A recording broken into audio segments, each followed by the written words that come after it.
এটা হচ্ছে জবা। আর জবার যে গাছ, আমরা কিন্তু প্রত্যেকেই ফুল পছন্দ করি, যেহেতু এখন শীত আসছে আর শীতের জন্য কিন্তু ফুল আমাদের প্রয়োজন। তো এটা কিন্তু হলুদ জবা। আর এর যে গ্লেজ, এর দুটো ভ্যারাইটি আমার কাছে আছে, ওখানে আরেকটা আছে, ওটা ফুটেছিল কালকে।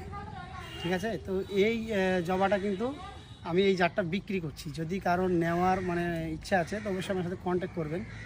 আর এটা কিন্তু ফোনের মাধ্যমেই কন্ট্যাক্ট করবেন, কারণ এটা লোকালের জন্য, এটা অনলাইনের জন্য না। আর এই ভিডিও আমি ইউটিউবে আপলোড করবো না তার জন্য। আর এর ফুলটা দেখুন, এর প্রত্যেকটা ডগায় ডগায় কিন্তু কুড়ি। ঠিক আছে, এই যে। আর গাছটা দেখুন কতটা হেলদি, এই যে শিকড় বিকড় বেরিয়েছে, একেবারে রেডি। আর এগুলো কিন্তু এই দেখুন কী সুন্দর করে বানানো আছে। তো আপনারা যদি চান এই জবা ফুলের গাছ কিন্তু আমার কাছ থেকে পাবেন। এর ভ্যারাইটি অনেক রকম আছে, শুধু একবার ফোন করবেন। এর সঙ্গে একটা নীল জবা আপনাদের দেখায়, এই যে এটা হচ্ছে নীল জবা, নীল কালারের জবা, এটা কাল ফুটেছিল।